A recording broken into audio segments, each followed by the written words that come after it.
It's Sunday night. It's 8 o'clock. Welcome to All Lacrosse Live. I'm Gary Groob in Toronto. With me, as always, I have Shawn Slaght and Moose Jaw. Shawn, how are you? Doing pretty good. Thanks, Gary. Great. I have Muffler Mike over in Connecticut. Mike, how are you? I'm good. Excellent. Well, I know that Shawn and I are distracted here as being the Canadians here and, game 6 of the baseball and stuff, but we appreciate you all being with us. And the important part of the game, don't be away for that one too. Don't worry.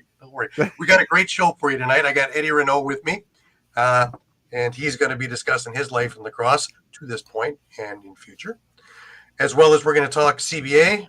We're going to talk some unrestricted free agents and things like that, and it's going to be a busy show. So stay tuned. But just before we get rolling, just a reminder to everybody that we are streamed live across Facebook, Twitter, YouTube, Twitch, also Instagram Live, as well as we are on Spotify. Remember, hit the subscribe, follow, and like buttons. Always share. Please enjoy all of the affiliates across the Streampunk Entertainment Network, like Fly Like an Eagle, soccer, football shows, CFL shows, combat shows, cinema shows, etc. If you missed a show, no worries. You can grab all of the shows up on one of the Streampunk YouTube pages, which include, of course, Streampunk Cinema on YouTube, Streampunk Combat on YouTube, etc. And if you come into All Lacrosse All the Time on YouTube, please share. Please tell your friends. Tell everybody about us. You will come across also our library of shows, interviews, press conferences, fights, as well as a library of retro games. So lots in there, more coming all the time. Remember, you can stay up to date with all sports by visiting streampunkentertainment.com with great articles from our huge staff of contributors. Also, a reminder, our show is brought to you by 60. More than just a number, 60 is Canada's newest and most exciting sports uniform and teamwear brand, delivering top quality uniforms and teamwear that reflect the spirit and identity of each team.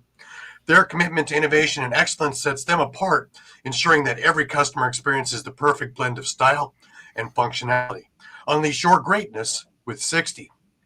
Also add Lax Talk 10 to any of your orders to receive a 10% discount on your order. How do you get there? First off, you can use the QR code in the center of our screen. Nextly, you can go and hit Instagram and sweet_60. Have a look at all the stuff that Jim is doing with his group. You can email them at info.sweet60@gmail.com or go directly onto their website at www.sweet60.ca/60.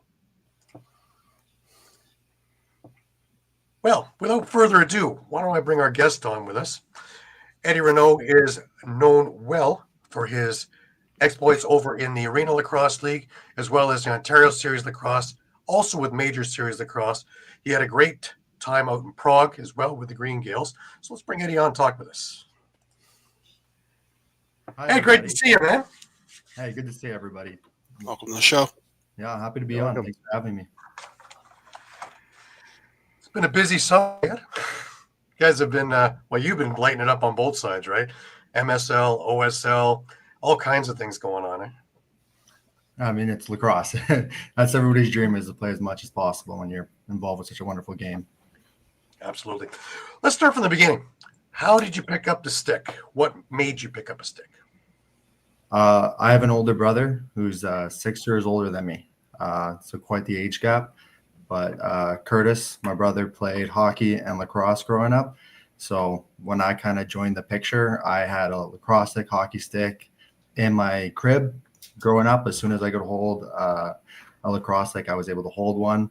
I was dragged around the rink to watch him play and everywhere else before I could even start joining a league for my own age, because I was so young. So I would like to say that I had a stick in my hands before I could even remember. I couldn't even give you a date, but when I was a baby. Right. What kept the stick in your hands? Oh, the love of the game. There's no other game like it. How it has the violence, the skill, the athletic ability, with also the intelligence. It's kind of a sport where you kind of have to be in the moment, shut down your brain, and just let lacrosse come to you. And there's few other sports that is able to have that happen. Right. Who was your early role model? Who got you in the right direction? Well, I'll follow the trend of my brother. Easily my favorite player growing up, mostly because I was at the arena watching every single one of his games. He had a pretty good lacrosse career. He went to Morrisville State, which is Division II for lacrosse. Right. But it was an ongoing joke in the family that he was the better hockey player and I was the better lacrosse player. So he went down the hockey path. I switched into the lacrosse path. Right. Now, through school, in high school, you went to Waterdown District High School, and you're playing there. Let's talk about that, Coach Paul Hanley. Let's talk about the program and your development there. Yeah. So Paul Hanley was the gym teacher. He started a hockey program. He was also coach of the varsity hockey team. I was fortunate enough to join the hockey team in grade 9, playing varsity at a high level. So got to spend a lot of time with him. As I moved through the high school, we decided to make hockey a legitimate class, or a class that you can take in high school. So we started doing a hockey program. So every Tuesday and Thursday during the semester, we would bus a bunch of kids to the local hockey rink. And I'm grade 11, grade 12 at the time, and I'm helping teach the grade 9 class development for hockey. Kind of a more recent news is the school is opening up a lacrosse program, or trying to. So they've reached out to me and asked if I could be one of their coaches for this upcoming season if we're able to get enough interest. So I have been kind of going to the school as of recently and promoting and coaching lacrosse to the local kids there as of this year. That's fantastic. Awesome. What a great full circle that is. Huh? Great. Yeah. Now, you got to explain to me the NSCLA club, and with Nick Bond and the traveling group there when you're starting to play. Nick Bond, just a father volunteer to the lacrosse community, as many people are.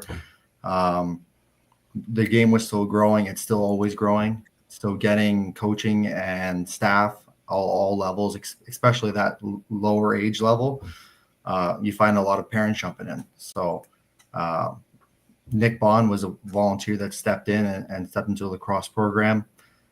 Huge influence in my life growing up, being coach of the Burlington Chiefs at the time for minor, but now the Burlington Blaze, and being able to just get out and play as much lacrosse in different little areas, getting new competition.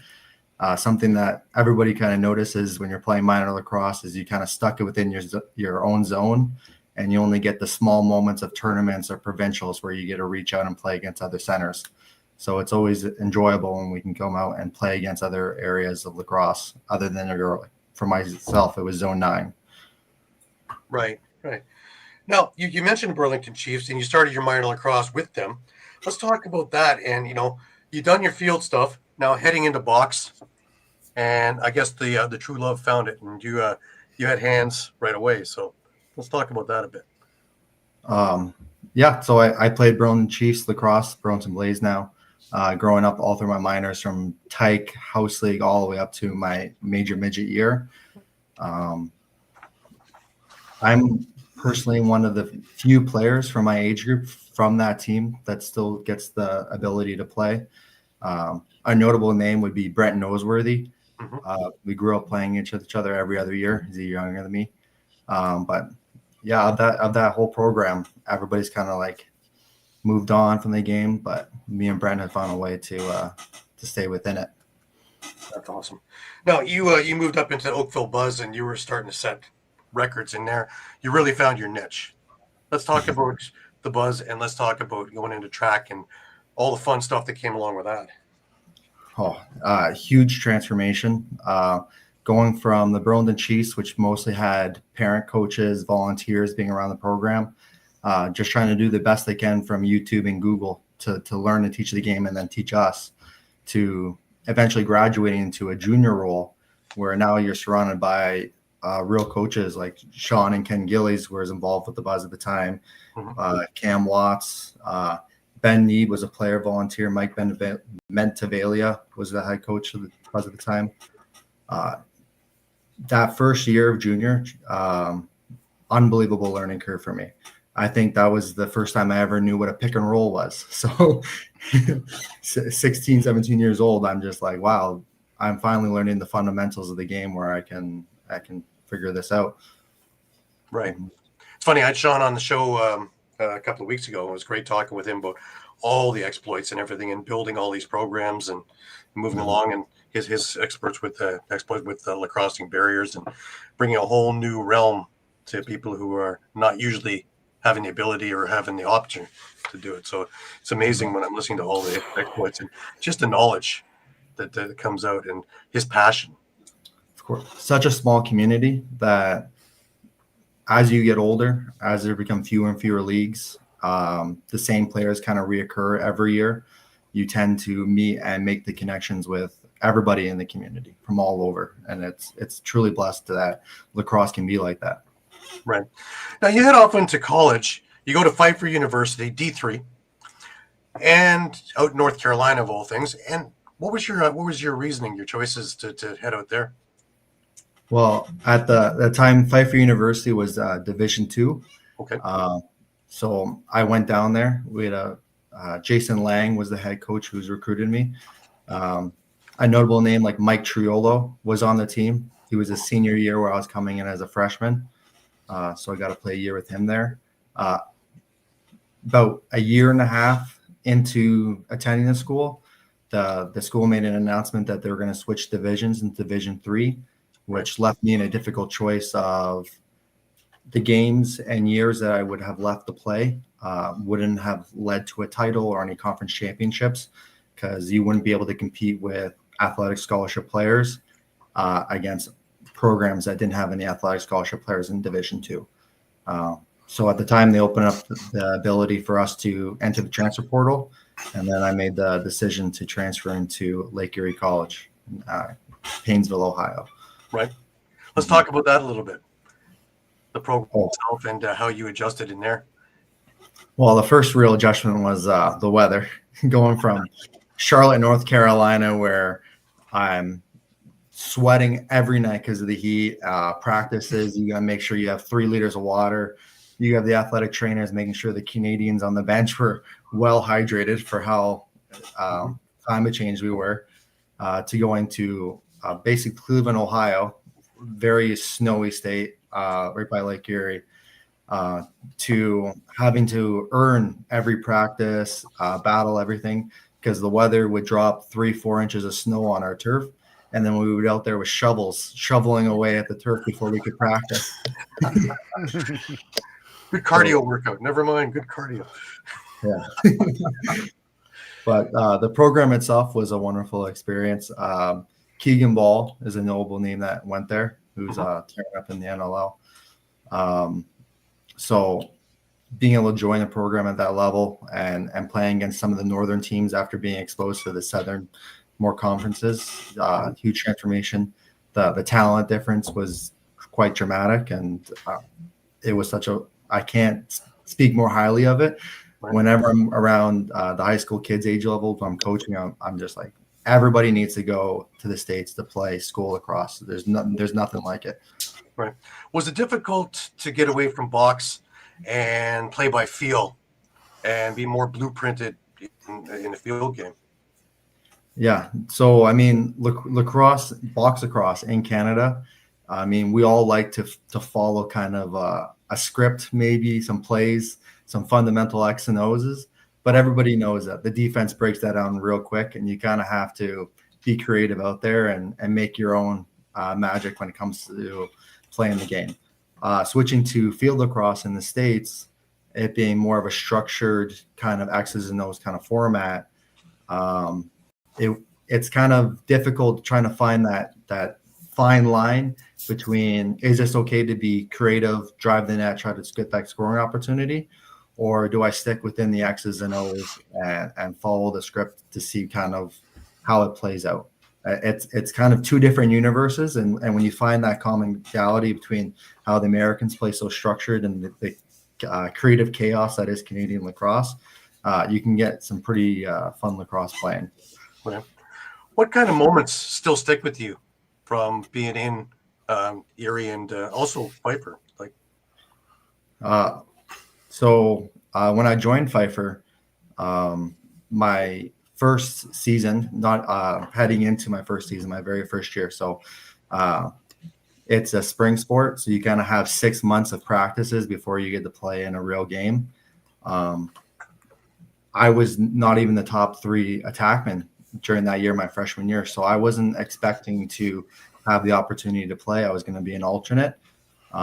Heading into the second semester, a player had an individual choice of leaving the program. So I got stepped into that third man role attackman. And it was Mike Triolo and Paulus on the right side. But so I'm thrown in here, and I wasn't even expected to play. And I started off the game against Florida Southern with 8 points, with 5 goals, 3 assists. And it was like the opportunity where it was no longer just X's and O's in practice, but I got to showcase my creativity on the floor playing lacrosse. And then having that choice really opened up the team, the organization, to allow me to be a full-time lacrosse player on the roster as being a designated one of the 3 attackmen. Right. Now you come back in here, and we're talking about Ontario Series Lacrosse. And in Senior B, you're with the Oakville Titans, and I love that team. Remember the Titans? It's Sean Ferris's favorite line on that thing. But you had some great coaches between Ferris himself, a couple of the other guys.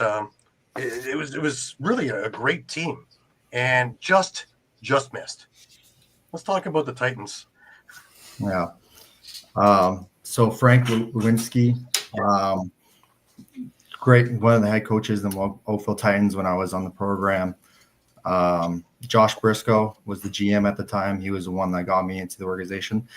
Let me backpedal a little bit. So some internal drama is I actually live in Hamilton. I lived in Hamilton my whole life. So I got grandfathered into playing Burlington because my brother played for Burlington. Okay. So in order to play Junior B in Oakville, the Burlington Chiefs Junior A team had to draft me. So I got drafted by the Junior A crossing so that Oakville could get me because they didn't want me playing for Hamilton.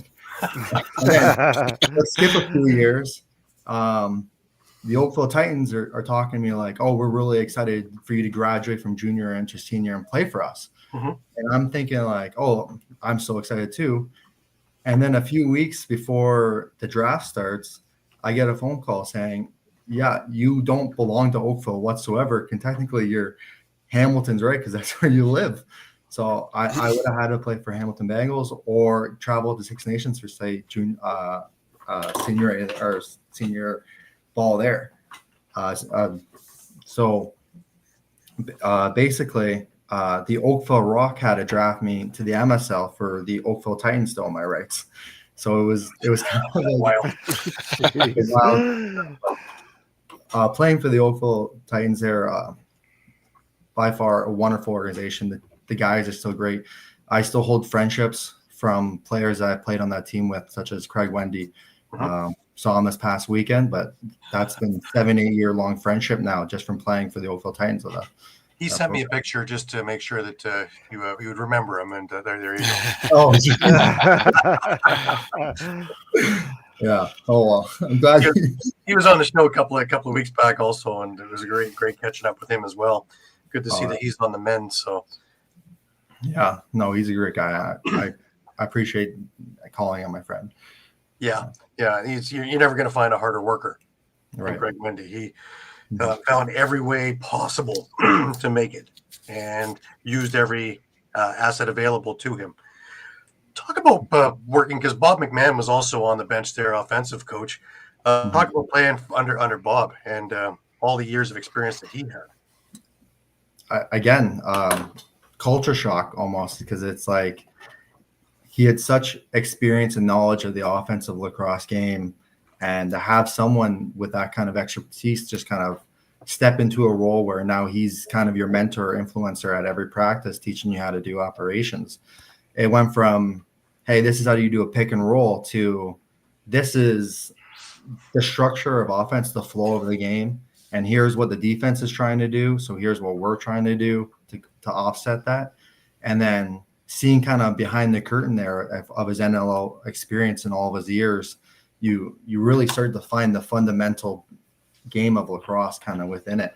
So Bobby Mann being a coach there, there's still instances where I'm playing and I'm trying to teach other players that I'm playing with, like, these are the motions that create this opportunity. It's not just a pick and roll and creating that offense. It's the whole flow and the motion of the game. So Right. He's a huge influence on the offense, just opening up and just finding the internal experiences that only that many years of experience can really teach someone. Right. And really had the room was great. You guys were so tight knit, and like I say, there was, you really should have been in the President's Cup that year. There's just it was a heartbreak in the playoffs there with Six Nations that just. Yeah. Froze a little bit there. Yeah, very good. Yeah, I think Rogers and I, we don't get along. Oh, good. Oakville Titans always a very competitive team, making Ontario finals several years in a row. But Six Nations Rivermen, like, they find a way. They'll find players. They'll find a weakness within your team. They'll battle. I've been battling against them, those individuals, for so long that sometimes I feel like they target me a little bit just from years of going at each other. Yeah. I mean, they want it. They want to win every game, and you got to earn every win. So playing against them is always a calendar marked for me. Sometimes I joke around. I've played against Six Nations more times than some of these rookies have played games in this league. Like, it's always a fun experience. Right. It's funny, though, because that year there's a little bit of controversy because I think that was the year of the brawl with Owen Sound.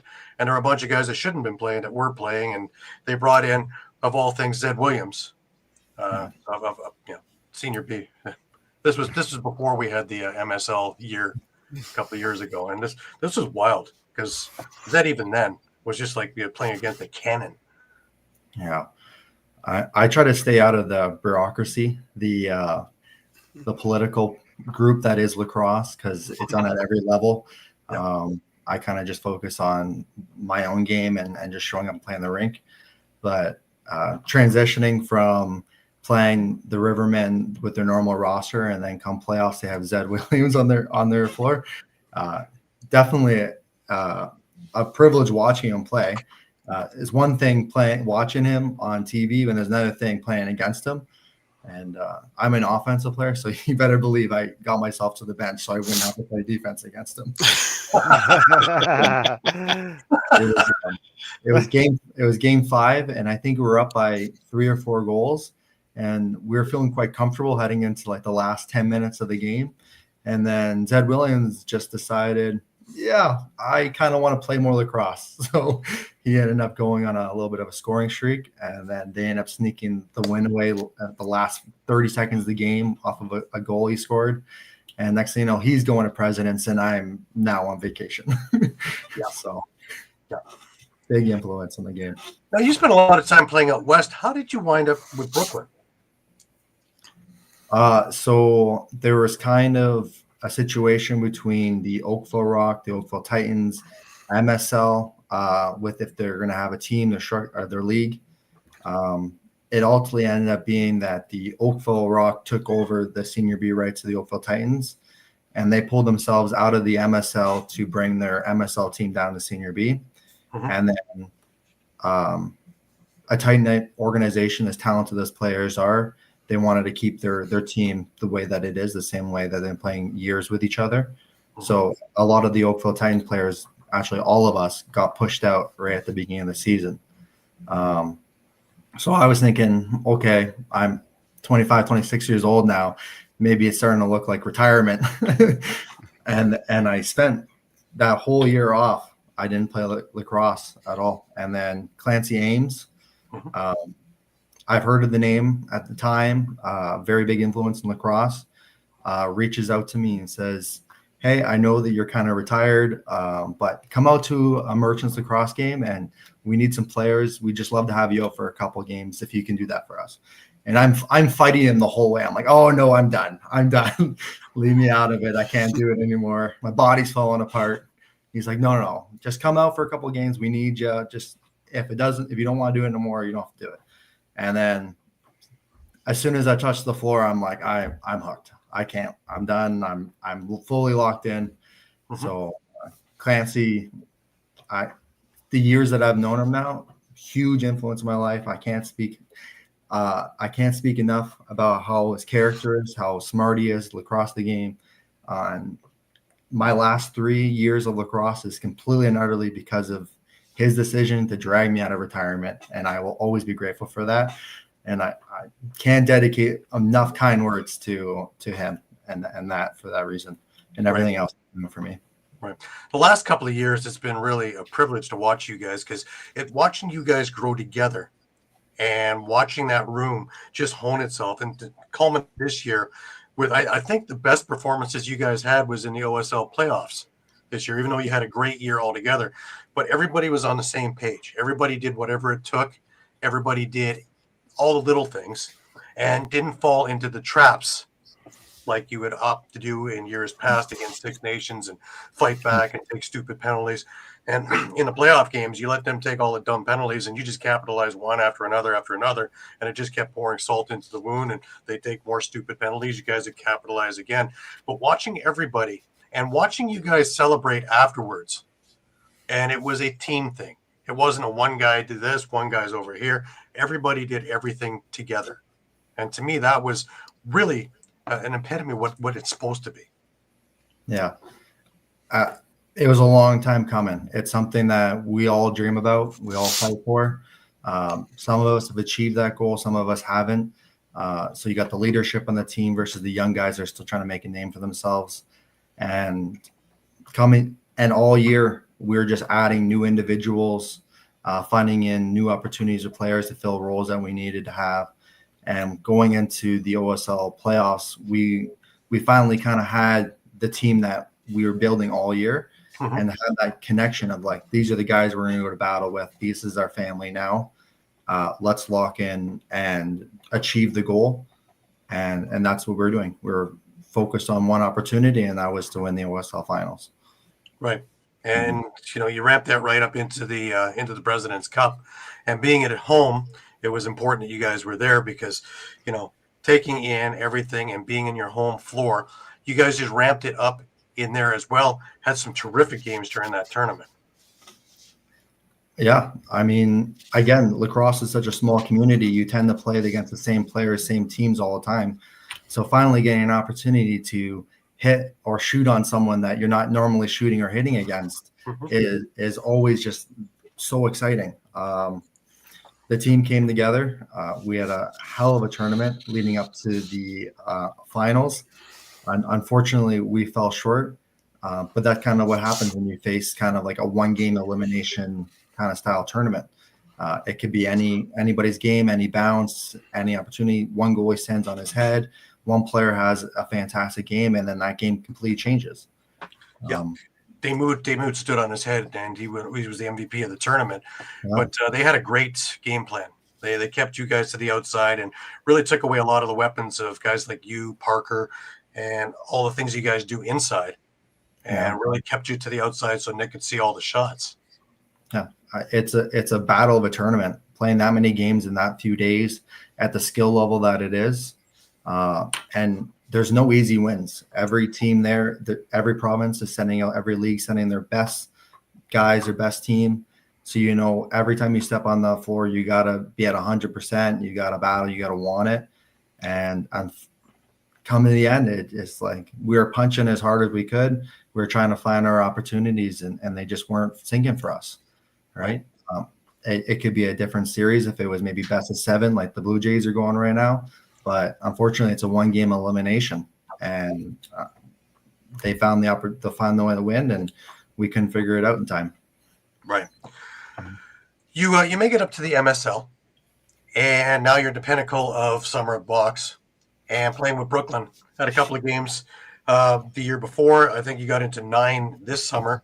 Let's talk about it now. And you've been in with, well, the big boys. Now you're with the NLL guys. Talk about the difference in movement, the difference in everything, the culture shock. I mean, I've been playing senior B lacrosse for a very long time. And to finally have the opportunity to step into a position and play MSL lacrosse and kind of showcase myself as well as play against some of the best players in the world of lacrosse, incredible experience. I took it one game at a time, thinking, hey, they needed a player. I'm happy to drive out to wherever to have an opportunity to play. And after that first game, kind of proving myself that I can keep up with the skill level, the conditioning, the education of the game, the skill level, I kind of earned the respect of the coaching staff, some of the players who allowed me to keep coming back for third, fourth, fifth game. And then having that series against Peterborough for that 7-game series. So the BLC group lost the first few games. And now we're in a position of, okay, maybe we should try something different. Who's someone that we can put in a role that could maybe change the dynamic of the offense, that could help us score some goals, or just, try something different other than what we've been doing, because it hasn't been working. So Clancy, again, helps me out with my career so much recently. I can't thank him enough. Says, Ed, we believe in you. We want you to come up. Please help our team. We want to win the series. And we end up winning the next 2 games, tying the series. The third game coming in, winning that again, forcing a game 7 against a team as talented as Peterborough. That was a big accomplishment for the program, but also showcasing that we can play at the level of the Peterborough and Six Nations teams that are so dominant over the years. Right. Now, I love what Gavin Prout has done to rebuild that team to some of the years of yesteryear, like the 2000, 2001 teams, and to actually put that hope that, there is a Mann Cup maybe in that group, and to play for the front of the jersey, not the back of the jersey, which is different and the way it should be. Yeah.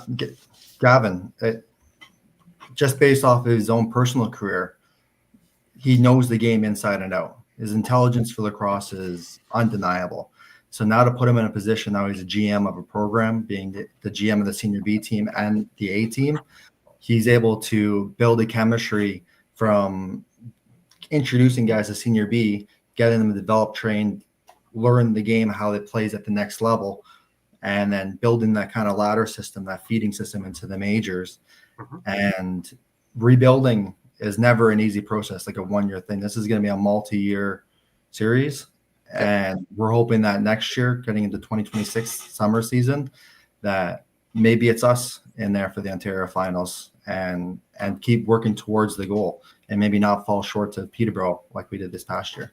Right. No, I have good faith by just looking at the group. And again, I think Brady Kiernan getting hurt was a big blow. Excuse me. Also to it with his big injury over, and I think it was game 4, something like that, and that. That's a big piece that's not in the lineup. Let's talk a bit about ALL. I love the ALL. I have been part of that since about 2018, 19, around the time you got in there, and doing media and stuff like that. But such a need for it, and keeping sticks in guys' hands through the winter. I think something like 30 or 35 guys have gone to the NLL because they're ready, because of the NLL, practice squad guys, but also guys who are learning the craft. It teaches guys to be professional, stay professional, and once they make it up, they don't come back. Talk about your thoughts about the ALL in general, then we'll start getting a little bit more into your exploits in there. The ALL is such a critical league, not only for a position of getting players developed, ready to go to make that transition to the NLL, but for lacrosse in general. Lacrosse is a summer sport here in Canada, especially with winter and hockey interfering with all the wintertime activities. Yeah. So having opportunities to play during the winter months, when normally players would have to sit that out or find other ways of playing lacrosse, is a huge advantage. And I'm so thankful now for the last few years that there's a league like that. for players to not only play summer ball but also have an ability to play winter ball as well, which kind of makes lacrosse a year-round game rather than the seasonal game that it has been in the past. Right. Let's talk about a bit about your journey in there. You got drafted by Toronto in 2018, started playing 2019. You hit the ground running. You adjusted in there really well and have always put up decent numbers all through. You're with Oswego now, but through the years, your name is constantly on the score sheets. Mm-hmm. Let's talk a bit about working with some of the coaches in there and some of the guys that you've been playing with over the years. Blaine McCulley was the one who got me over to the Toronto Monarchs for my first year there. I didn't know too much about the league because it was just starting out, how serious it was, the caliber of players. So for me, just stepping into an ALL role, when you hear it's the feeder league to the NLL, you kind of unsure what kind of skill level it's going to be, if it's going to be as talented as it is, or is it just kind of another men's league out there. So stepping into the role and then recognizing and seeing the names and the talent that's in the league, you really have to step up in order to maintain your own spot. Right. I've been in the league for almost 7-8 years now, if you skip over COVID. Yeah. There's been a lot of great talent, names, everybody going through this program, that it's not just like a men's league. You got to be able to compete. You got to put numbers on the board. You got to make a difference out there, because there's several other players that are looking to have an opportunity that you have. So if you're not on the game sheet, if you're not making a difference in the game, you could potentially be released or sent somewhere else, or no longer have the ability to play lacrosse in the wintertime. It's always a battle in the ALL. Right. How do you see this league that it's increased and improved over the years that you've been in it? Oh, it's like every league. It takes some time to find where the weaknesses is, where the strengths are, and kind of focusing more towards the strengths. With the league being established now for so many years, we're really kind of focusing on the development of the players and getting them into the NLL structure, especially giving players that are at the level capable of playing in the NLL, but just too young or need a little bit more experience to still have the ability to play lacrosse, rather than sit in the stands or just rely on the NLL practices to make sure they're in shape. So as players have graduated into the NLL, moving through teams, players have been coming down, I think the league, the country, is now seeing that this is a viable league, that if I put my time into, my energy, my talent, this could be a legitimate chance to have that opportunity at the next level. So as the years have been going by, the skill level, the speed dramatically improved every year, and it continues to get better. Now, I brought this idea up with a few of the guys in the NLL, and they seem to like it. I don't know if it's a viable idea. Maybe you being in it would see it a different way, of it being kind of like the AHL in hockey, and each of the NLL teams, we almost have enough teams now with a couple more expansions, and put it up to 14 instead of 12. Each team would have its own team. That way you can keep hold of your draft picks, your own coaching staff, teach systems, instead of you playing for Rochester this week, come back and you're now playing for Oswego this next week, and then the week after you're going to play for Toronto, and having to learn different systems and continue. This way you could stay with one and go up through the systems. If you're not with somebody, you could get with somebody and you get a better chance maybe of being noticed. Make sense? It makes really good sense. I mean, there's pros and cons to every system. Some of the pros that I think of is that these NLL teams, they have their structure, they have their plays, they have the defensive sets. Mm-hmm. And to make that transition halfway through the season, you're getting handed a playbook and you got to learn everything within maybe a week or two before your first game. Yep. So potentially, if a team was organization attached, the ALL and the NLL, then maybe both teams could share somewhat of the same systems, where if you do get that jump, if you do get that opportunity, you already know kind of the style of play, the systems, so that you can organically make that transition. Right. Yeah. Right. Let's move forward to the Gales. How did you get involved with Doug Louie and the Green Gales? And of course, then we're going to discuss about your first envisions of what Prague was all about? I mean, Prague is something I've always wanted to go to. Just I didn't know who to talk to. Mhm. So every year, beginning of senior ball, everybody's coming back from Prague saying how amazing it was, and I'm just like, oh, I missed it again this year. I wonder how I do this. Doug Louie was at an ALL lacrosse game at Children's Arena, and he was just talking to me, and I somehow Prague was mentioned, and I was like, oh, I would love to go to Prague. And he's like, yeah, you're invited. We'd love to have you. And within a couple of weeks, I paid my money, joined the team, got put in the group chat, and I was on my way. Right. So let's go a little further now. You get into Raritan. What are your first impressions of walking down a street, in a residential street, people walking dogs, kids going to school, and here is this rink.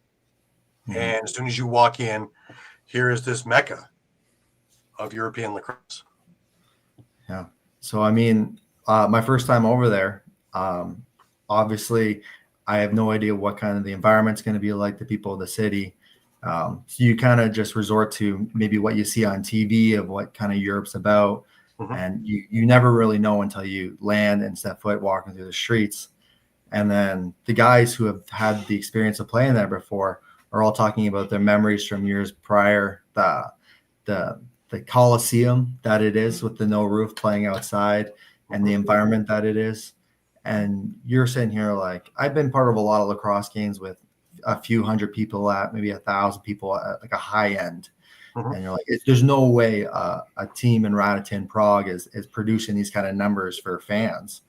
And you get put in this Coliseum, and next thing you know, everybody in town, people are training in from outside of town, and there ends up being hundreds of people there, if not 1,000 during that championship game.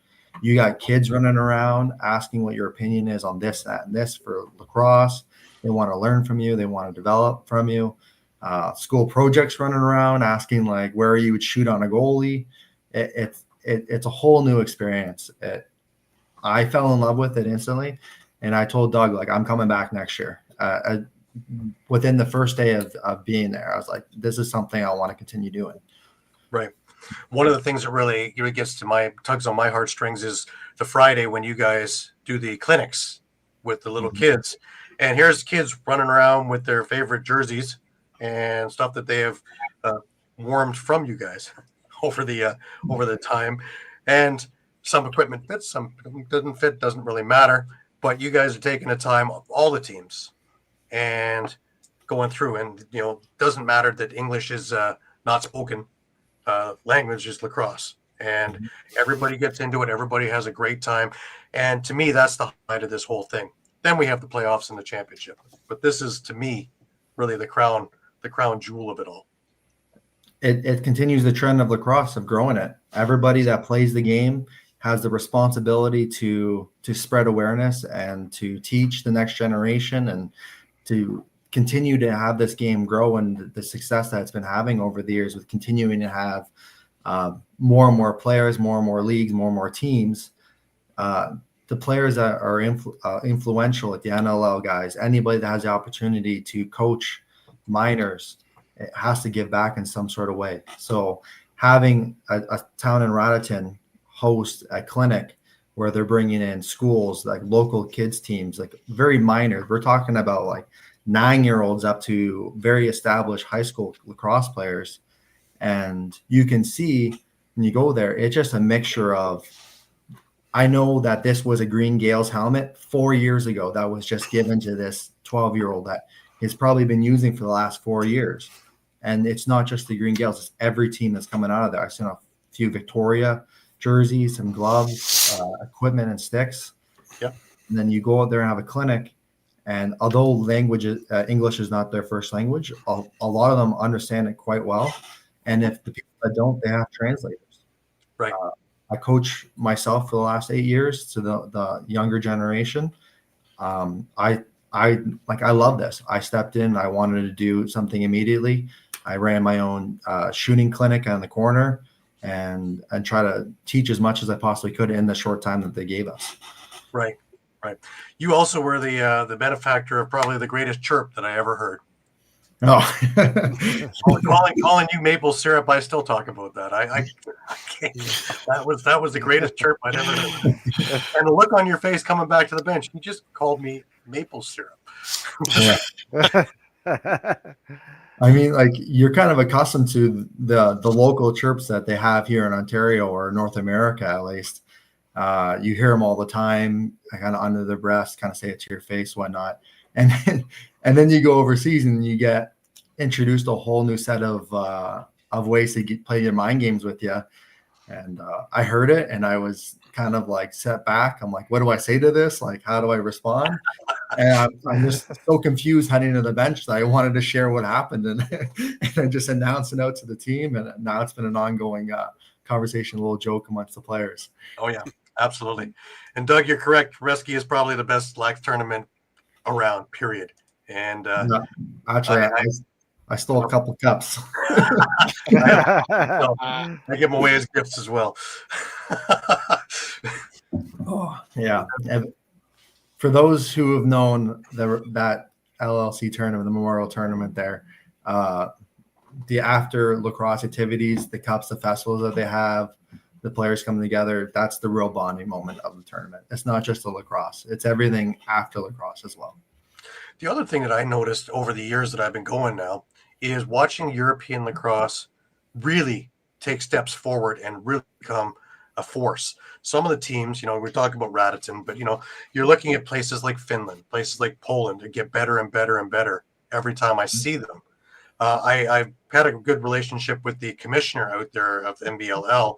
They have an 80-game season now. They have an all-star game. They have Czech TV that they do. So there's a lot of things going on. It's, I think, 3 or 4 different countries where it's in now, and they can join it. Does that sound like something interesting for you to dip your toe in? I don't know how you do your research, Gary, but like, things that you shouldn't know somehow.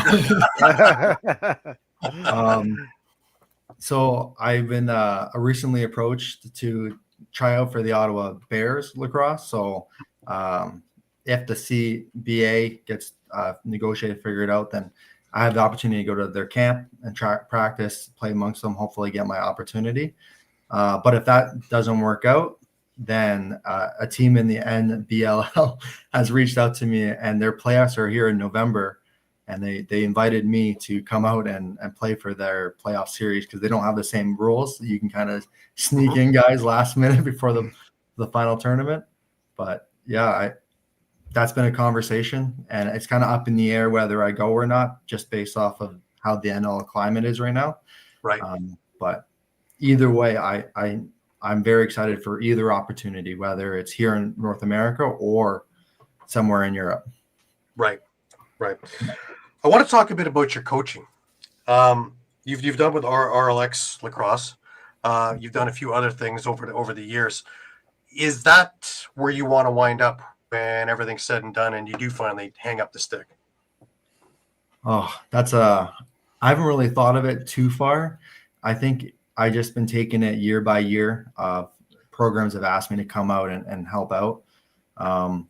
Being someone that spent my first 15 years, 16 years of playing lacrosse for an organization that kind of relied on volunteers, parents, I'm kind of indebted and appreciate them. So when a team asks me, say, hey, we don't have a coach, or hey, we want to your expertise, what you've done in lacrosse, to be given back, I'm kind of a sucker to that invitation. So I did the Edge lacrosse coming out of university for a few years. And then I went over to the Red Blacks because it was a little easier drive for me for where I live.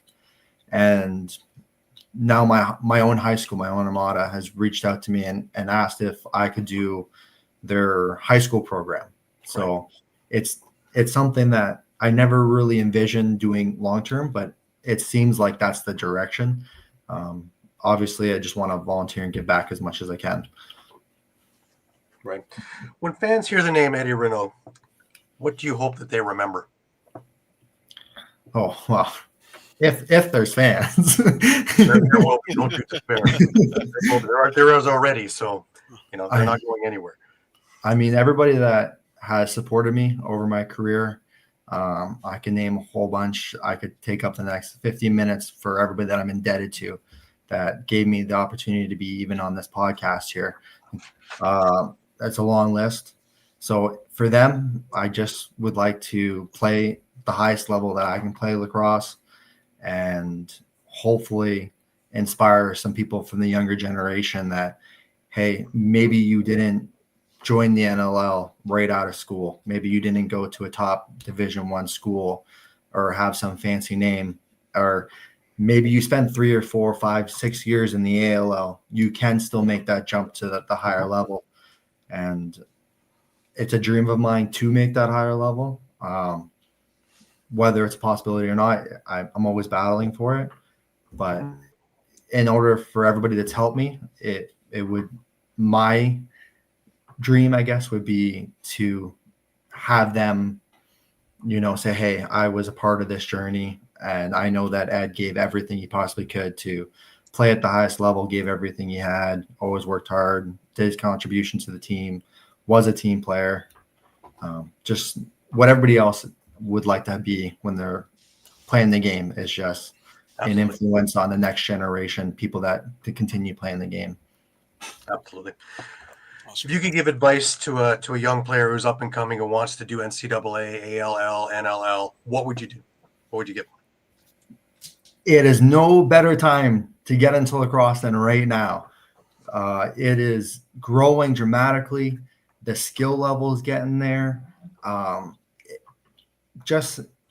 It doesn't take much to get started. There are so many people and resources, even here in Ontario, the OLA, programs, coaching staffs, that if you do have ambition to play at higher levels, there's so many people that want to see you there, want to get it there because they too had people that helped them get to that level and they want to get back.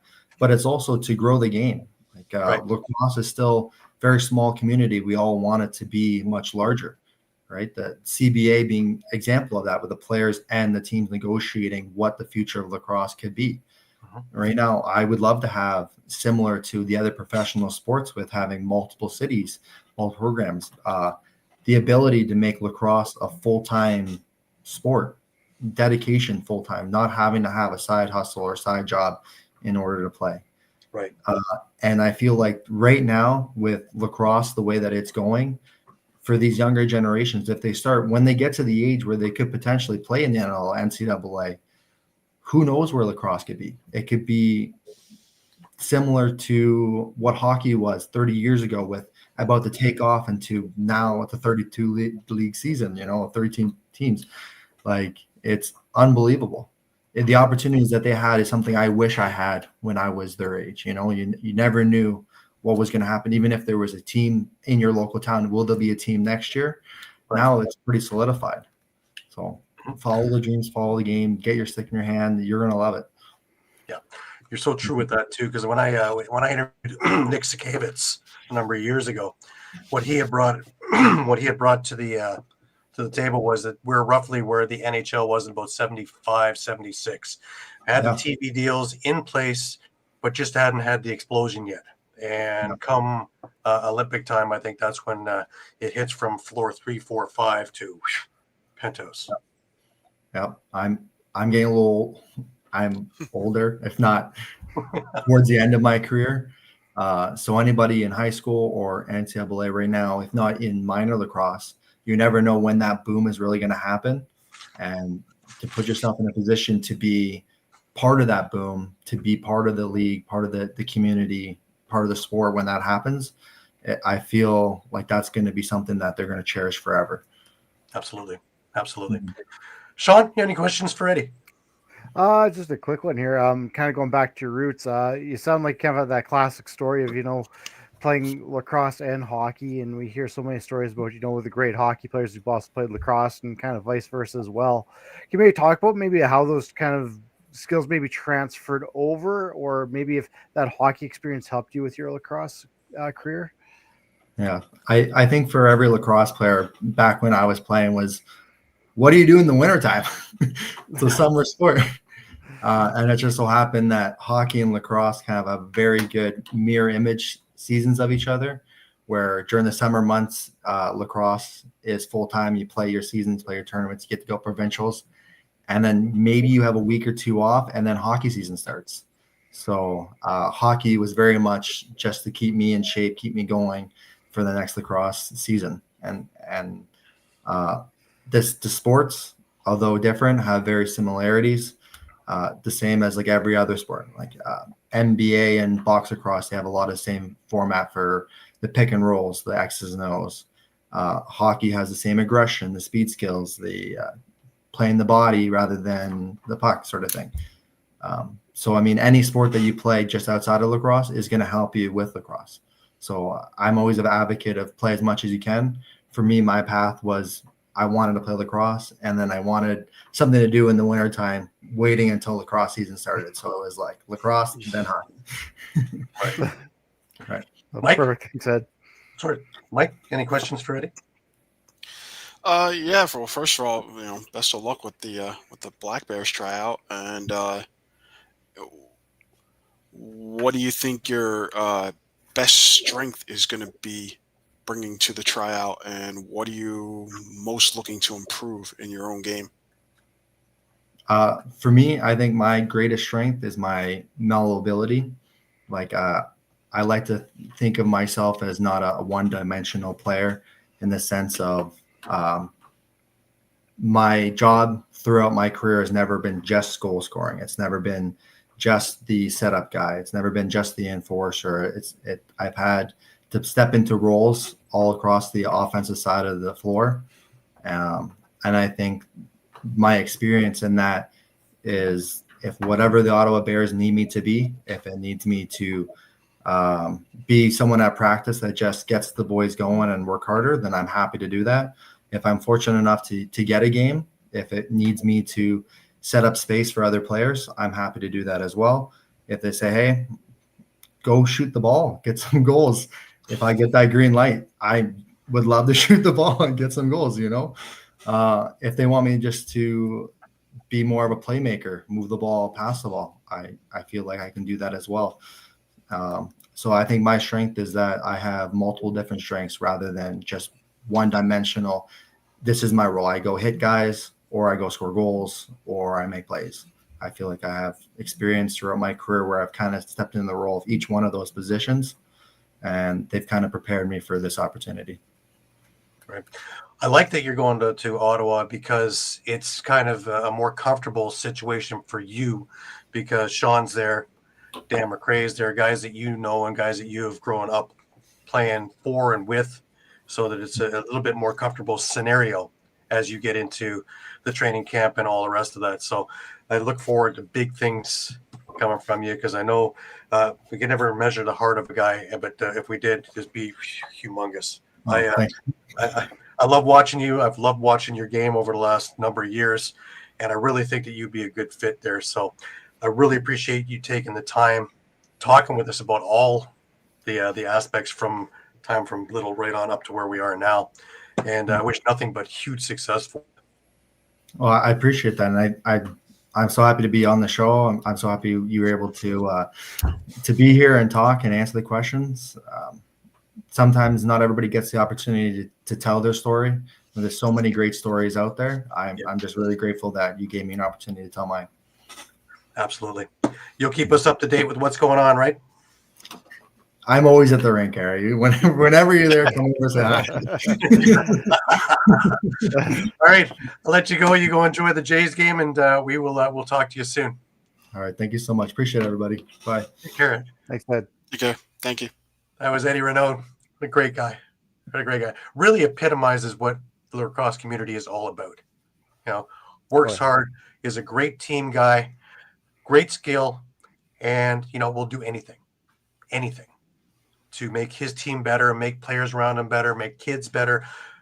That's why I love this group, the community, so much, is because of guys like Eddie and a whole host of them. Like if you were on the plane with the Gales going to Prague, you had a whole plane load of guys like that. And that's why that team gets along so well. I mean, not win every game, doesn't matter. But boy, when you want to take what the real essence of the game is, It's guys like him, guys like the guys that he plays with, and that's why this game is going to grow. Even though we get in front of ourselves at times, the game will always move forward because we have guys like him. All right, we had a trade this week in OJLL, and this one is a doozy.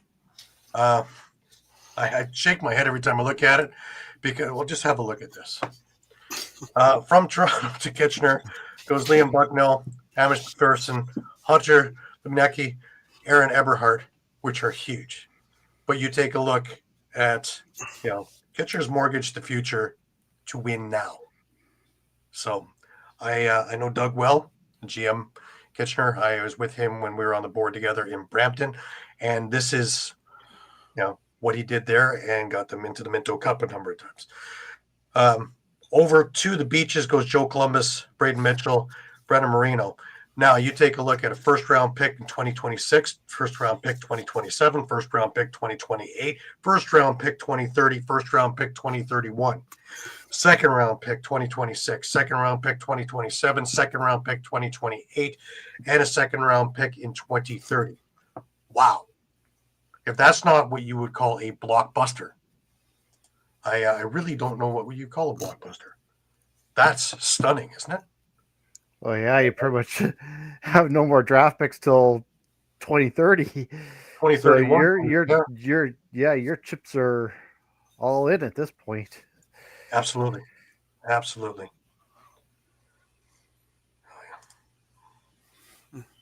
Whatever's word.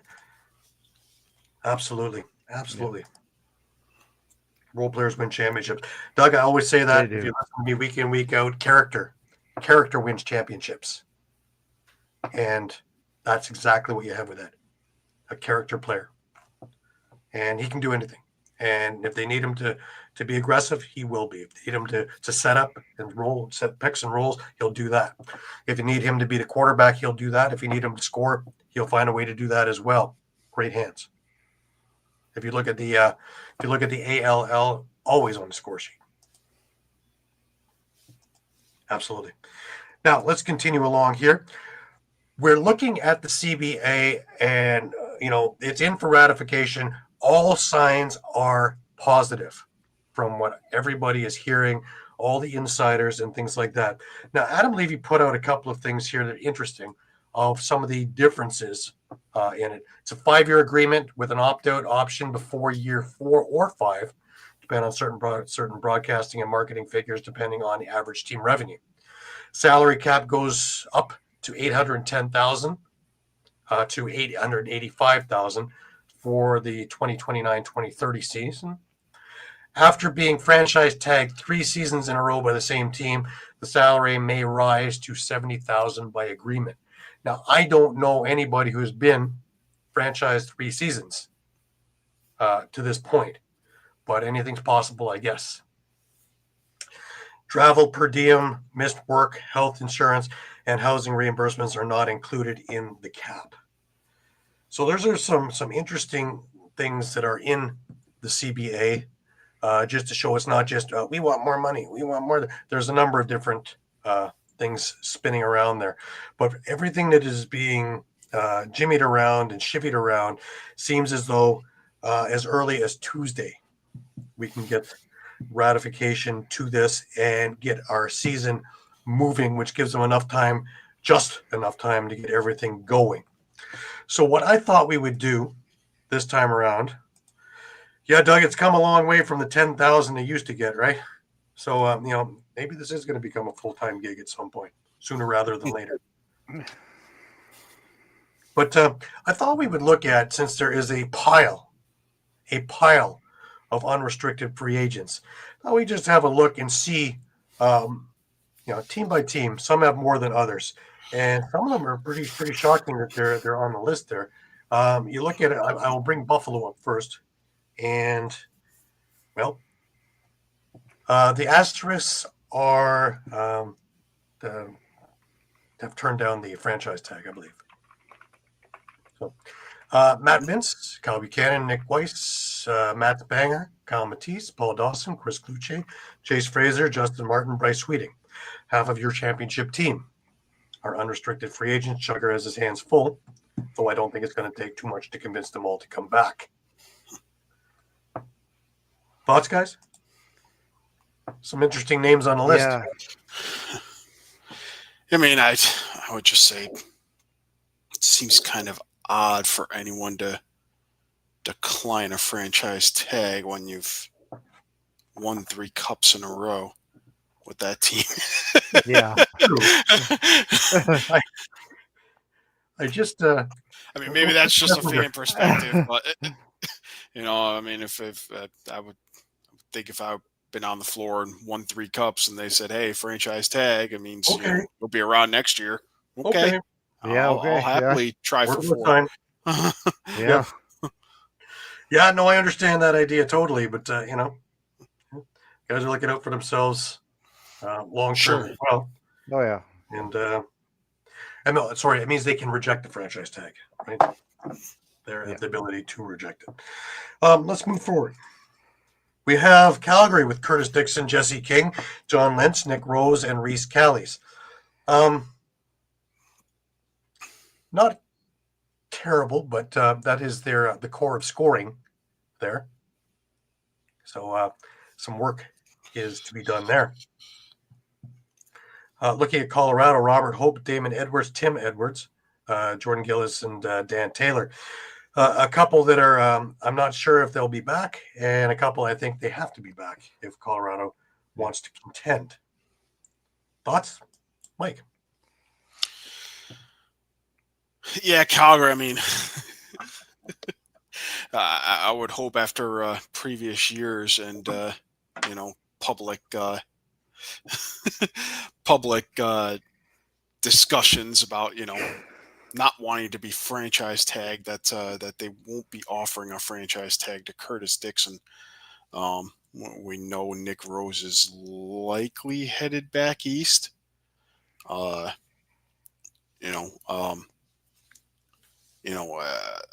not sure what the situation is with Lintz, but I mean, we've talked about it plenty on the show before. That he's firmly entrenched, in the coaching realm, out in Alberta.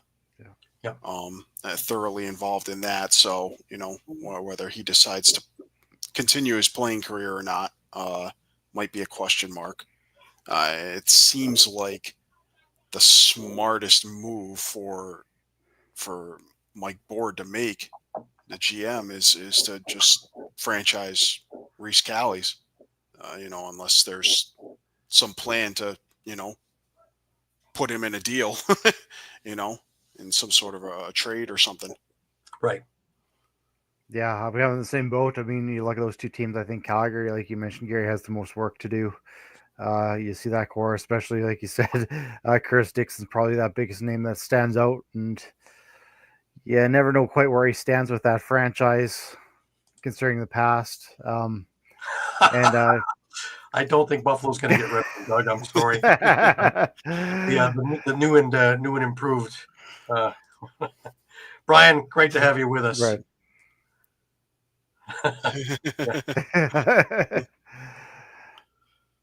Is Rosie going back to Toronto? I would say that's almost a done deal. Yeah. Almost a done deal.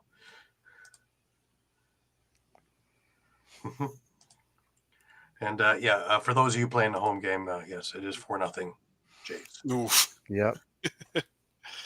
It's not over. No. Until that Not by any means. 7 out happens, my pacemaker is still I need my heart pills usually around the 70 when they start pulling pitchers and things like that and bullpen. So let's not get ahead of ourselves. Moving further along to keep my mind off of baseball. Georgia. Here's an interesting one. We have Miles Thompson, Jeremy Thompson, Jordan McIntosh, Joey Capito, John Rannigan, Angus Goodleaf, Brendan Bombery, Liam Burns, Seth Oakes. That is huge. Huge. When you're taking a look, that's the core of the team. Other than Lyle. And a lot of guys who can reject the franchise tag too. A lot of guys. Right. Do I think Joey Capito will be back? I don't really think he did much for them last year, to tell you the truth. But, Brendan Bombery, Jordan McIntosh, your captain.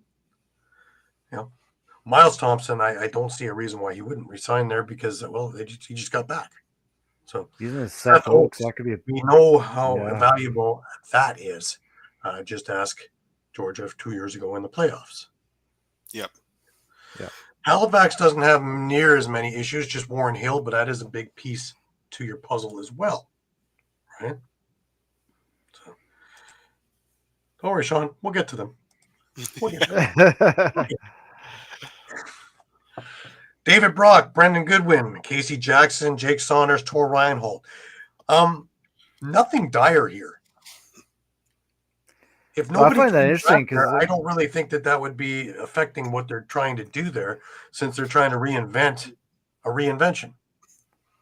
well, that's why I scratch my head at is because that's where it's interesting because we know theirs or dongs are kind of trying to go in a different direction. I hate to use the word rebuild, but that's where these free agents could be of interest, where they might not be back just because it's going to be a different looking team. Yeah, Mike, you think? Yeah, I mean, with Vegas, I got to think they're hoping they can at least get Jackson and Saunders back. Yeah, at the very least. I mean, I was thinking probably Reinhold too. Well, there's still viable pieces, and Tor's a yeah. I mean, Yeah. Reinhold. I don't think it would be the end of the world if he didn't come back, though. I don't think so. I think Reinhold still has some good years. I get Brock's, he's getting up there in age, but he's got the experience, but he's already kind of been talked out of retirement. I think not once, but twice already. Right. So, yeah. He kind of almost falls into that, Ryan Benesh category. Like, is he You are playing? 100% correct, Doug. 100% correct. Dogs need a goalie. Yeah. Well, not Damoud. No. Damoud is part of the Philadelphia experience, isn't it? Yeah, I mean, and the only other thing I guess I'll add is, for as much as we talked about how Georgia last year or the last year and the year before had very little turnover. Yeah. We almost kind of were so focused on the lack of turnover that we didn't think about in the long term that's going to turn into a large amount of turnover at some point. Yeah. And it's almost kind of the same. It's almost kind of the opposite. We've talked about Buffalo, despite their run and, 3 championships in a row, there's always been that question. They're getting older. There's no turnover. Same thing's going to happen to Buffalo eventually. So, well, they have a number of people on their list, but I just think that right now that they have a really enticing thing to re-sign them is Forpeat. Yeah. Yeah. So, yep. But they go as Matt Vince goes right now, though they have some great goalies down the pipe.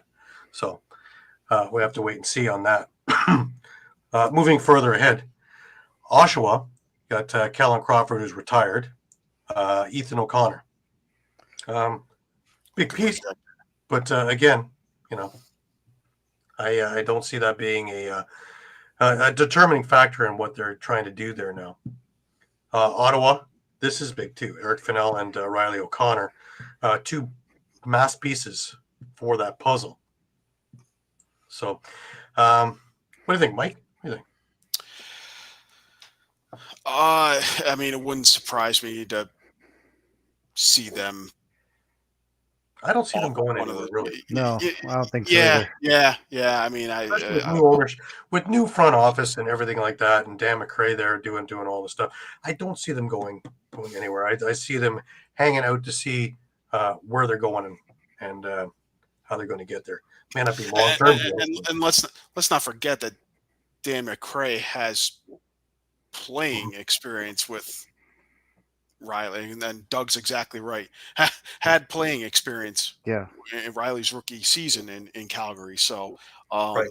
And I think it's well established, that's one of the first guys that, when the team was in New York, when they got Jeff Teat, after the first season, who do you want us to get in here? And he said, I want Riley O'Connor in here. Yeah. Playing on my side with me. So. All right, let's move on to Philadelphia. And this is a lot. And this is really franchise changing if they don't get certain pieces back.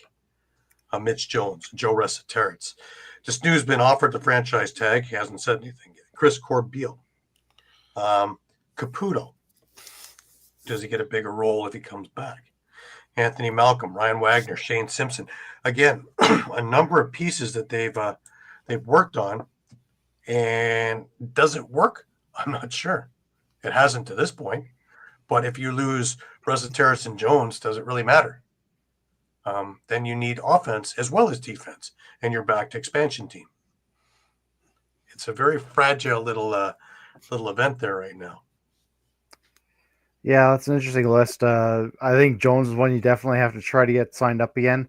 I'm a little bit maybe on the fence with Resetarits. I don't get me wrong, great player, but maybe it's a time to get a little bit younger with once again with this Philadelphia team. So maybe it is time to move on from him. Paul Day definitely overpaid for old guys, and I think he the Disnew and Corbeil thing and the first round pick that came back to Toronto, you can see that already is paying dividends for Toronto. Could Halifax go after Rose? I think they would rather have Hill myself and go after him, and of course they already have another one in the pipe too, right? So in Hutchison, Hutchison as well, yeah. So I don't think that would serve Rose's purpose of what he would want to do.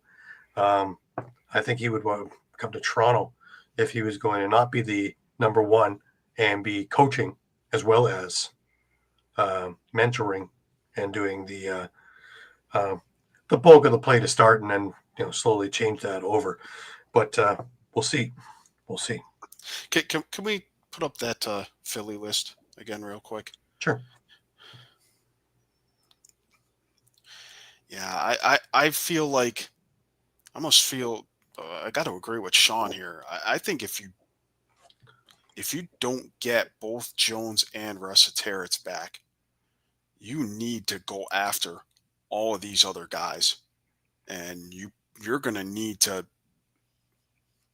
pretty much I don't want to say rebuild the team, but you're going to need to almost shift the mentality to, hey, we need to be like one of the top transition teams in the league, especially with Anthony Malcolm, Ryan Wagner, and Shane Simpson. Right. Let's not forget they also have Mike McCannell.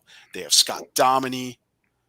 So they got Isaiah Davis Allen. They've got a lot of great transition players on that team. Yeah. That they might need to just kind of become a transition team. Well, it's about the only thing they haven't tried yet. They've tried to be a bruising team. That didn't work. They've tried to be a scoring team. That didn't work. They've tried to be a defensive team, and that didn't work. So I guess transition is the only one left before we just kind of go, bonjour. Anyway, let's move forward. The Nighthawks. Interesting on this list too, right? Dan Coates, Curtis Knight, Ian Lord, Brad Gillies, Brandon Slade, Turner Evans. Now, Brandon Slade really hasn't. He's been injured the entire time he's been there, so I don't think he's played a game for them. But if he does, he certainly will be an added addition transitionally. Turner Evans, I don't see him going anywhere. Brad Gillies as well has been there for the long haul. Ian Lord might call it a career at this stage. But, there's so much talent there that maybe they just want to hang out one more year. Dan Coates has been immeasurable for the veteran leadership that he brings. Same thing with Curtis Knight when he's healthy. So I think Dan Carey may have his work cut out for him, but I think he's got a pretty enticing opportunity for these folks to hang out and stick around. Don't forget Brad McCulley is also a free agent right now and hoping to be re-signed by Rochester. There's so much talent there. It's an abundance. And in all aspects, they've hit, and it's taken a couple of years to get there. but they hit all the leaks in the dam, so to speak.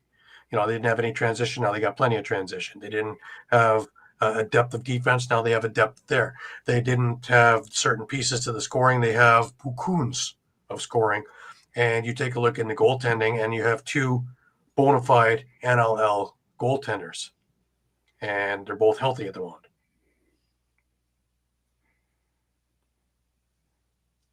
Yeah, I have to agree. Like, I don't think there's much movement that Rochester really needs to do. I mean, just kind of repeating what Gary said, we see the talent they've already brought in, and they can just add on to it with what they've had, or they can move on. Either way, I think they're set up nicely. Yeah, that's true. Oh, Pat, welcome. Only the yeah. Oh yeah. That was cryptic. Yeah, well, yeah, he turned out to be a great GM, is correct. And you take a look at what he started with, and if you remember the opening years for Rochester, boy oh boy, to where he is now. Well, it's a possibility, but what will they give up for him? Because don't think Molosky's not going to ask for the whole farm, because that is the future.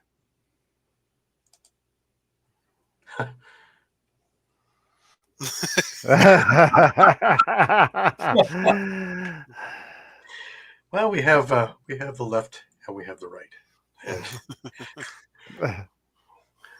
we'll see. I thought Paul Day was on to something with when he had about 11 or 12 Peterborough guys after they'd won 4-man cups, and you already had the camaraderie, you already had the know-how and all the other things. It just didn't work. And injuries had a part to play with that. Different things that just didn't work in different times. And it was never just one thing, because then you could fix it.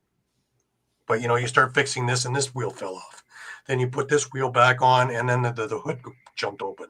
Then you put that down, and then the back trunk, fell off the car. It was always something different. And it's almost like you're being snake bit, because every single time you tried to fix something else went wrong. So nothing's easy in this thing. And, I think that the best move that Paul Day did was get out from behind the bench, because I never, and there's a bunch of guys there that are GM coaches, and I never, ever liked the idea, because in one sense, you are the guy, you can do it. I believe in you. And then it's time you come to money, and I'm the same guy, and I'm telling you, well, you're no good, man. I'm not going to pay you that kind of money. You're no good. But I want you to do everything for me on the floor, because you're the greatest. When do you look at it and go BS? Yeah. So, let's keep separate windows. It's like Jamie in Toronto. You want to be the owner? You want to be the GM? How about hiring a bona fide GM and work from there? Like when Terry was still alive and he did the GMing, and you were the assistant, learning. Remember, Terry taught Jamie everything he knows. Terry didn't teach Jamie everything that Terry knew. Right? That only took years and years and years and years. Right? So interesting little things there.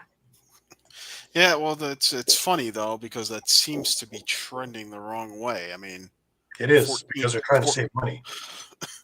I mean, 14 teams, and how many coaches are also GMs? You got Glenn Clark, you got Dan McRae now, right?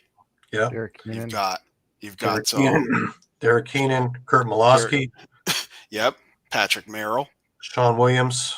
Yep. So what's that, 6 we're up to? That's half the league right there. Yeah. So, and then, no, not Sawyer, because Jamie's the GM, right? Right. Yeah. But Sawyer is the assistant GM. So, he's got a lot of input. So, yeah. Yeah, no, I get it. And it's cost-saving measures, so let's hope that we can get away from that. I just think that we should be keeping those things separate, because we need to have clear messages.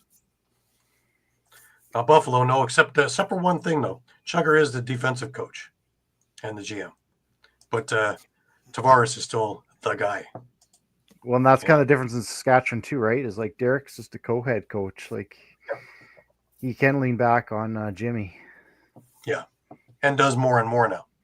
Yeah. If you notice, more and more, it's about Jimmy more than Derek, and press conferences and dealing with things so that Derek can deal with the GM things, and he is just an extra voice on the bench, a voice of reason at times.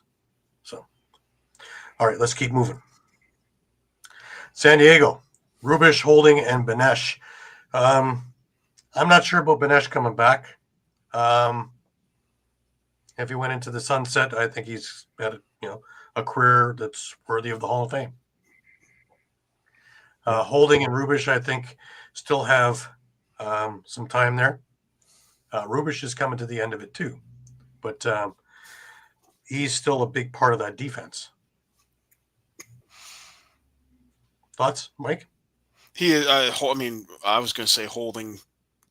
I think Holding's kind of a must because he's, ever since he's been there, he's been an in-market guy. Yeah. So that's true. That's been a huge. We have people that beyond huge for San Diego. Just reaching out to the fans and grassroots and all that stuff. That's what I was going to hit on. Yeah, and he does so much more than just on the floor for the organization. Yeah. Right. And that's the thing about Benesh and Rubish, right? Like you said, Rubish is a big part, but at the same point, how many more years do you have with them? Right.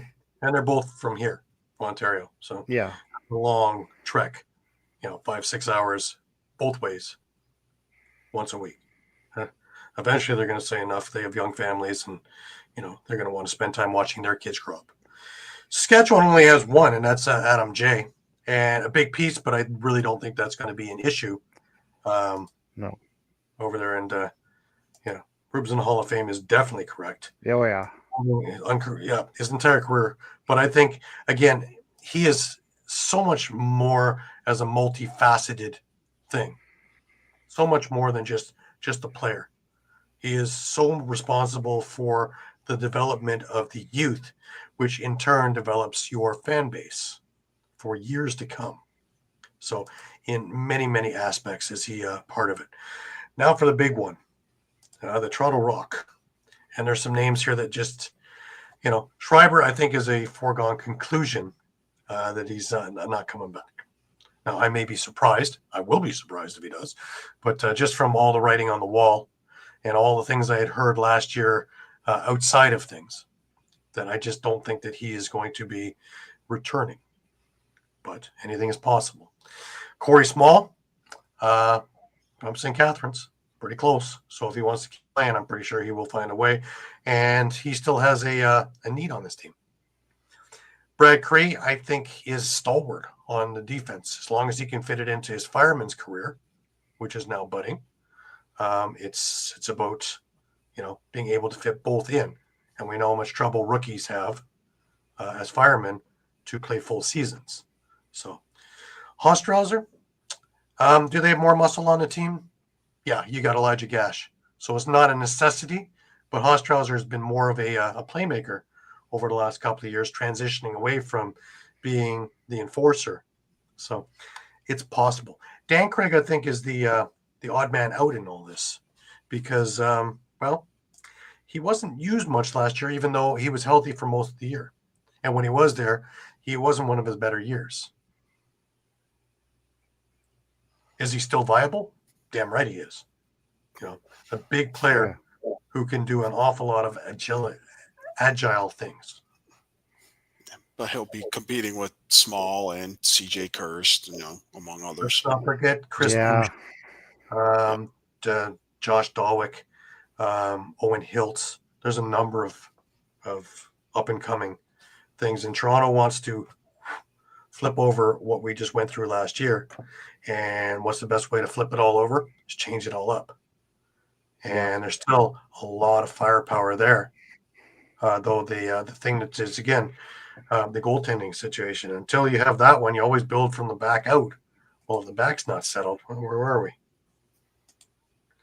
It looks like well, young family. He does have the injury from the PLL, but it looks like he wants to do field and do the Kieran McCardle thing, right? So Danny Craig's feisty, but he didn't have a whole lot of feist in him last year.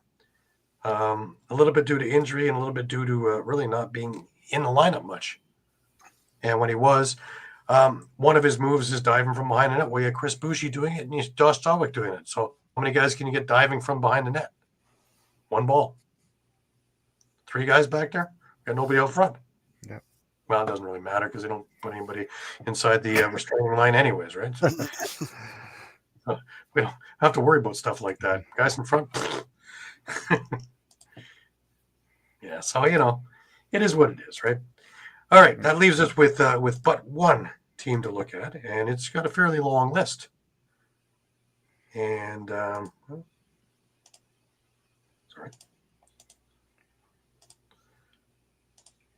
and that is Vancouver. And look at this, folks. Kevin Crowley, Ryan Dilks, Tyler Garrison, Keegan Ball, Riley Lowen, Brett Mitski, all veterans, all can refuse the tag. But some, I think, need to be back. Some, I would say most need to be back. We're really looking at this. Yeah. From Regardless, just looking at what Molosky's building, if you were them, I'd have a hard time not re-signing. I mean, I think this team is trending in the right direction. Yeah. So I wouldn't be surprised if they're able to sign most of those guys back. Yeah, and let's not forget that almost everyone on that list, I think, is a BC guy. So True, yeah. And that was kind of one of the, big things. Even before Molosky came in, with Chris Gill and Dan Richardson were trying to bring back hometown guys. Mm-hmm. So yeah. It's been an ongoing mission for the franchise to get local players back into town. I get the sense that with most or all of those guys on that list being BC guys, they're going to want to stick around if they can. Right. Yeah, I guess more the question mark to me is looking at Kevin Crowley, and again, kind of a similar situation to what you have in San Diego is, how much more time do you have with him? Could this be it for him as well? Right. Yeah. Same could apply to Mitski as well. I mean, yeah. Mitski's what? 13, Yeah, 2 people I don't expect. now. Mitski and Crowley are the ones that are the odd men out. They've already had storied careers, and it might be time to look at doing more of the coaching than doing the playing.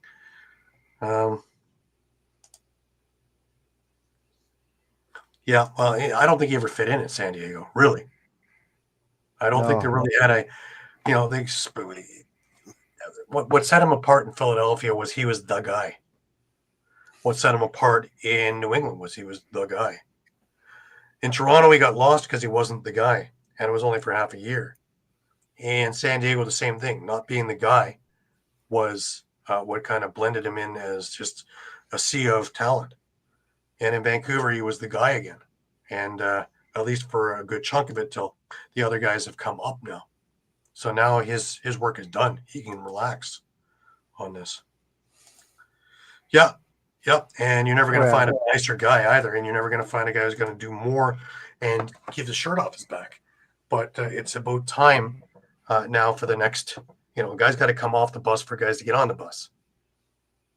And this might be that right time where things are, after a couple of years of the Molosky system and Bob McMahon's system, that things are in the right direction and you can slot pieces in now that he doesn't have to be that guy. So we'll see. But that's interesting. It all, of course, depends on if they ratify Monday or Tuesday, like is supposedly going to happen. So let's, cross your toes, cross your fingers, cross your arms, cross your legs, whatever you're going to cross, do it now. Keep it there. And let's see that we can't get a CBA that's good for the next 5 years. We don't have to worry about any of this stuff. And let's really push us past the Olympics and then see where we sit from there. And that's really where we sit now. Next week, we will have Quinn McLaughlin back on the show discussing some of the exploits he's had. And he's done a whole lot of touring all over the U.S., as we heard he was going to be doing. So he's got a whole bunch of stories and really setting some pretty amazing numbers in some of these tournaments and a few MVP things. He's got a wheelbarrow full of championships and MVPs and things like that coming into his own. So that's pretty cool. So we're going to be talking to him next week. On Thursday's show with the NLL Lacrosse Talk, last week's show was amazing. Doug Favell on the show and talking about a couple of records that will never be broken. One is that winning the Minto and winning the Calder Cup at the same year.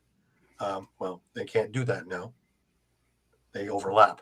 And if your other contract's void, who's going to throw millions of hockey dollars away? Right. And, of course, the other one we're talking about was the 3 goals in 11 seconds in the Minto Cup playing for the Gales as one of the pickups going west. And that was an amazing story because Gaylor Palace, being the centerman, was the reason for that.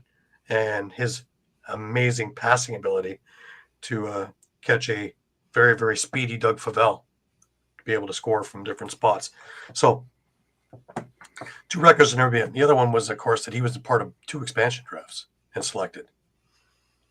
One from out of Boston to Philadelphia in '69, and the other was out of Colorado to Edmonton in '79, and that's where he called it a career. So that one's up on the YouTube page. You might want to have a listen to that. It was a lot of fun. He was a prankster back then. He's still, even at 80, he's still got lots of life in him. Golfing with another friend of mine, Larry Lloyd. So imagine the stories on that golf 18 holes excursion. But this week is John Fusco, another storied Hall of Famer from the Brooklyn program. I believe he had 2 Minto Cups and 5 Man Cups with him. So be interesting to sit down and talk with him this week. And that'll be Thursday at 4 p.m. So just a reminder to everybody that we are on Facebook, we are on Twitter, we are on Instagram, we are on Thread. We are on YouTube as well as the Streampunk Entertainment Network at www.streampunkentertainment.com. Please visit us 3, 4, 5 times a day because the news is always changing. Have a look because the CBA thing, yay or nay, will be up there with us as soon as we have word. And that will be early in the week. Let's hope. Again, everything is crossed. So we're going to be right on the money on that. So please make sure to keep it. We are your Costco Lacrosse. We are your one-stop shop, always with our fingers on the pulse of the situation. It is our pleasure and our privilege to give you all of the information as quickly as possible, as accurately as possible to you. That brings us over to last words. Shawn, let's bring last words over to you. Yeah, kind of what we're talking about. Let's keep our fingers crossed for a new CBA. Let's hope it gets ratified because I think we're all just kind of chomping at the bit to get the season going again. Absolutely. I will take a look for you, Doug. I will see if I can get him on the show if he is still around. Mike, last words to you. Yeah, I'll echo Shawn's statement. I mean, just fingers crossed, and that we get something. Some the good news keeps coming this week. Yeah, that's we'll start the season on time. Absolutely. I am optimistic. I really, really like what I'm hearing from the people. For those of you keeping score, thank you, Shawn. 5-0 Jays. Yeah, Laddie just hit a homer. Good chunk. There you go. Yeah. Couldn't happen to a nicer bunch of folk. Now that bullpen move really is large, isn't it? Anyways, let's keep going with what we're talking. Get me off my train of thought. Well, that's lacrosse show, right?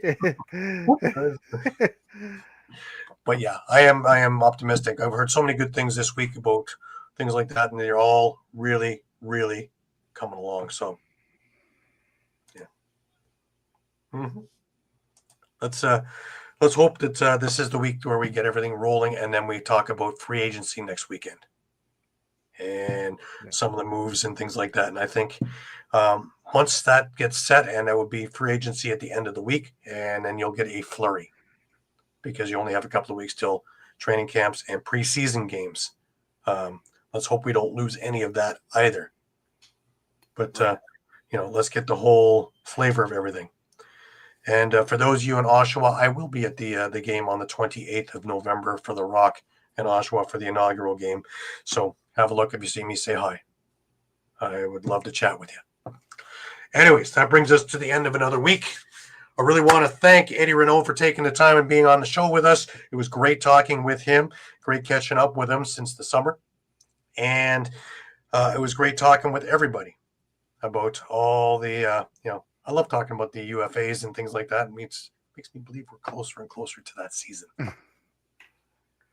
Thank you, Doug. Appreciate it. And thank you for all your input. We really appreciate that as well, as always. Anyways, for Shawn Slaght over in Moose Jaw and for Muffler Mike over in Connecticut, I'm Gary Groob in Toronto, wishing you the best of weeks. Remember, keep your sticks high, keep your spirits higher, and until we meet again next week, have a great week, everybody. Take care.